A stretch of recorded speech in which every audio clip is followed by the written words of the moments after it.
Welcome to Nepal, and we are at the Tribhuvan International Airport, and it says Nepal, the birthplace of Lord Buddha. So the passport control here has Indian citizens a separate line and foreigner with visa. So that's what.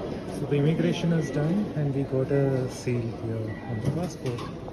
So we are here in the Nepal Tribhuvan International Airport.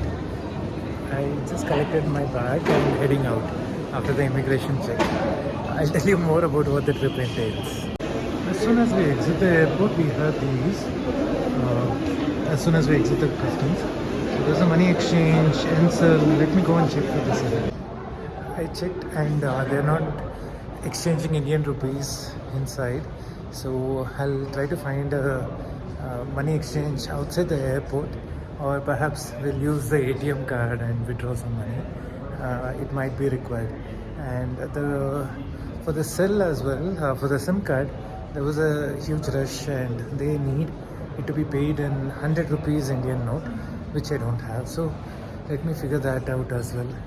So this is the airport in my backdrop, and we are heading towards a temple which is as famous and divine as Kashi Vishwanath temple, and that is Pashupatinath temple, and let's go and visit how it is.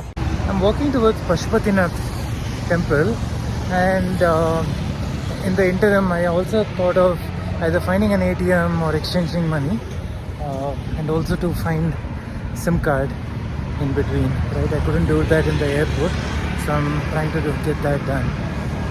And Pashupatinath temple is not too far, probably a kilometer and a half or even less than 2, right? That's how it might be. So we are heading that way. One of the pleasant things here, since I came in, is the weather, right? It's the Bangalore weather that I am missing. 26 degrees, very pleasant, and I'm finding a respite after being roasted in the sun. So we are at the temple complex, just entering, and what I see here is the human body pyre. When you look at it, the body is being burned. So this is very similar to what happens in Kashi Vishwanath temple, and this is also one of the holy places where in Nepal they do burn bodies in the temple complex. So you would notice that there are a few bodies being burned, and primarily it's a sacred ritual here. This is a better view of how the temple complex looks like, and the burning of bodies.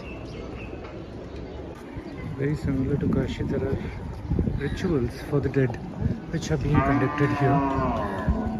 You'll notice that there are a lot of pandits and devotees offering their final respect to the departed. We are at the entrance of the temple, and looks like this is the way to go. We'll get inside.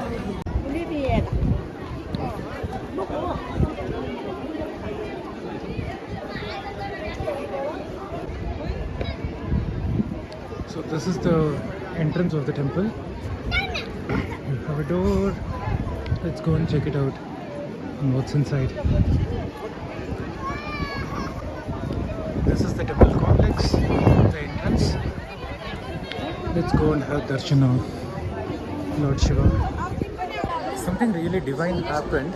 I was not supposed to shoot inside, so I did not shoot. I came out and I thought of explaining. So there's the temple closure that was happening, and I was the last fortunate one to get this. And this is just the blessings of Lord Shiva. And it was a surreal experience. The lingam which is here is quite big, and it has 4 faces. The god has 4 faces carved on the linga, and then we have a very huge Nandi outside the temple. Right? If you have seen Bull Temple in Bangalore, very similar nature bull, which is covered by probably brass, I believe brass or bronze statue, and then once inside, I was the last one, and the temple closed. So I'm really happy that God gave me this opportunity to visit inside and get His blessings. I hope to visit the temple again with family and experience the divinity again.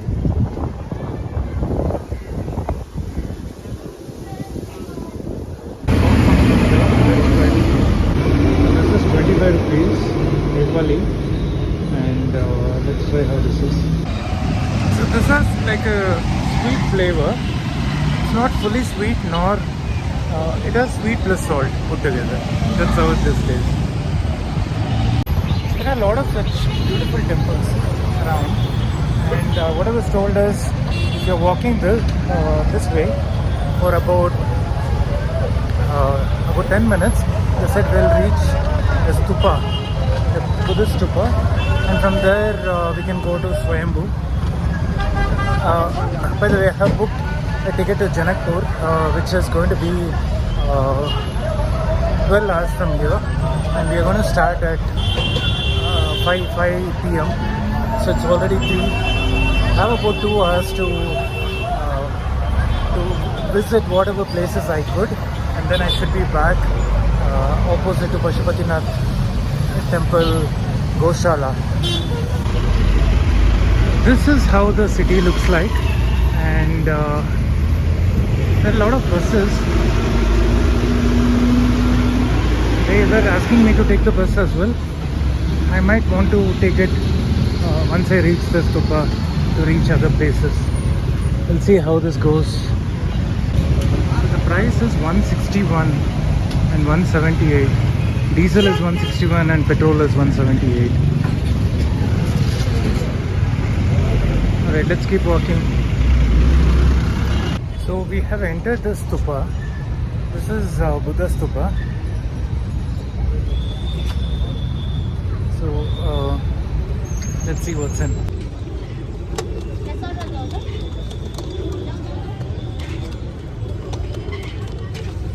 Wanted to do this since long. Probably there is some religious significance to it.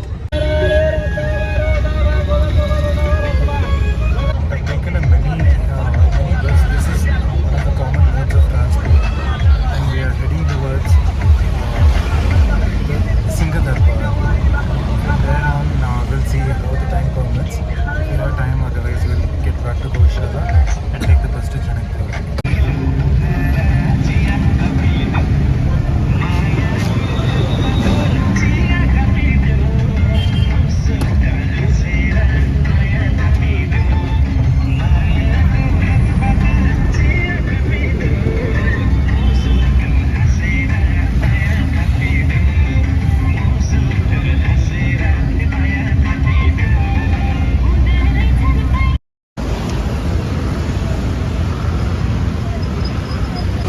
Got down in one of the places, and then I'm going towards a place called Singadarbar.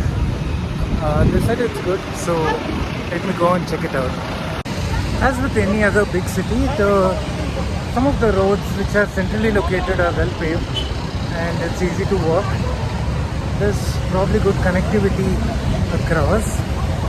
When I was trying with multiple modes, people suggested that I take the mini buses or the autos, which seem to be pulling people and then going to several nodal points. So this is easier. However, you need to know the mental map of the city to explore that way. What I'm doing is I'm just looking at a couple of options and then only trying to reach those specific ones. So relatively not taking the risk. I was wondering what this is like, and looks like it's like a market. There are a lot of shops inside. However, we are not taking it. So let's further go this way. We're gonna check out the Singadarbar place. One of the good things that I'm liking about today's experience is that it's not too hard to walk, given that the weather is pleasant and you don't really need to put in that extra efforts. Had it been like scorching heat, what we are experiencing currently in Bangalore, it would have become harder. However, this seemed to be a relaxed walk, and to our favor, I also dropped my other bag in the shop which sold me tickets to Janakpur. So that way I was able to relieve myself from a lot of luggage. Okay, this is probably look like a square. Let's keep walking further. This is Nepal Telecom Central Office. I like the architecture. It's kind of unique here, especially the roof. That's what I've been liking so far. And here you have a very broad pavement for walking. I believe whatever stands there towards the far end, that might be the building where we are heading. So this is more of to get a feel of how the city looks. So let's keep walking. Folks are screaming and having fun. Looks like a theme park, a mini theme park. On people sitting on the giant wheel, they seem to be screaming and enjoying it. With no internet, I have no clue what this Singadarbar means. I just relied on someone saying that it's good. So let's get in and see what it is. We are getting closer. And the traffic also seems to be piling up. There are no traffic signals per se. Mostly it's manual controlled. There are traffic cops who look through the number of vehicles and they let it through. We are close to 4 o'clock. We need to be back near the travel office by 4:45. So I hope that we just have a quick look at it and get started going. Okay, we reached the Singadarbar, and funnily, this is where the Prime Minister stays. So this is the official residence of the Prime Minister where public are not allowed. Had I known this before, we should have gone somewhere else. However, yeah, good to know. Let's keep walking and we'll see like what it means. I saw this board saying Nishadit Kshetra, so which means there is something which is prohibited. I kind of suspected it. Anyway, let's keep walking and we'll take a bus somewhere. And the vehicles are relatively obedient here. When you look at it, they maintain lane discipline, and it's easily seen here.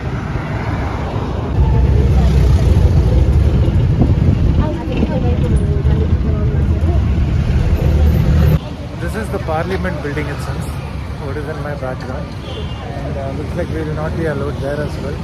So what rather we could do is keep walking a bit to see if there's something else that catches our eye.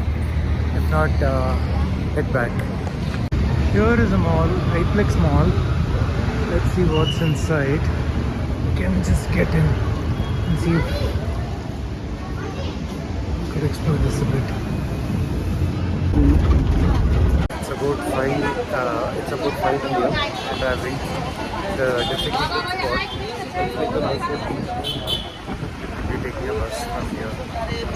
The bus is arriving. Namaste Janakpur. This is the bus we are going to take. This got into a bus and it's called Namaste Janakpur. That's the bus name. We will be, it's probably around 5:30 right now. We'll be reaching at 5 a.m. is what they have told. So about 12 hours of journey. Relatively fit up now. I think there will be more people coming up. So this is the area just opposite to Pashupatinath temple, and you have a lot of travel agencies here, which would be able to book you tickets for anywhere across Nepal. This ticket costed me 1,000 Nepali rupees, so around 650 Indian rupees, to go from Kathmandu to Janakpur. Looks like it's a typical rate. There is no negotiation. Most of them are saying it's a typical rate, and I want to reach Patna at any cost as well. heading down. And this is probably the outskirts of Kathmandu.